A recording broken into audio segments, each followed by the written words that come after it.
Welcome back to my channel Joyo Tales. ఈరోజు recipe వచ్చేసి diet చేసేవారికి ఎంతగానో ఉపయోగపడే మరియు one of the quick and easy recipe boiled egg vegetable సాలడ్ని ఎలా ప్రిపేర్ చేసుకోవాలో చూసేద్దాం రండి.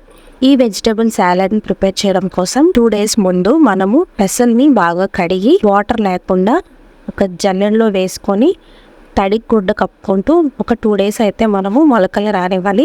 సో అలా మొలకలు వచ్చినటువంటి ఈ మూంగా స్ప్రౌట్స్ని అయితే ఒక ప్లేట్లోకి తీసుకోవాలి.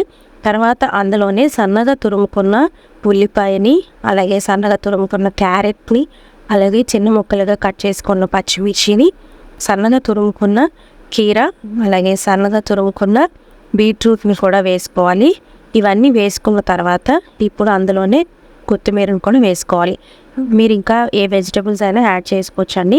సో ఈ వెజిటబుల్స్ని యాడ్ చేసుకున్న తర్వాత అందులోనే 2 eggsని బాయిల్ చేసుకొని ముక్కలుగా కట్ చేసుకొని ఇందులో వేసుకోవాలి. సో ఈ వెజిటబుల్స్లో ఎగ్ వేసుకున్న తర్వాత నిమ్మకాయని హాఫ్ చెక్క నిమ్మకాయని అయితే పిండుకోవాలి.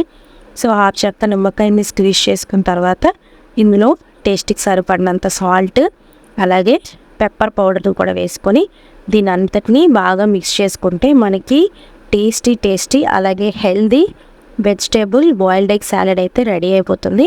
సో ఇది మార్నింగ్ బ్రేక్ఫాస్ట్లను తీసుకోవడం వల్ల మనకి ఆకలి అనేది త్వరగా వేయదు, స్టమక్ ఫిల్లింగ్గా ఉంటుంది, అలాగే ప్రోటీన్ రిచ్ ఫుడ్ కూడా. సో ఈ రెసిపీని మీరు తప్పకుండా ట్రై చేసి ఎలా వచ్చిందో కామెంట్ సెక్షన్లో మెన్షన్ చేయండి. మీకు కనుక ఈ వీడియో నచ్చినట్లయితే వీడియోని లైక్ చేసి ఛానల్ని సబ్స్క్రైబ్ చేసుకోండి. మళ్ళీ రేపటి వీడియోలో కలుద్దాం. అప్పటి వరకు బాయ్.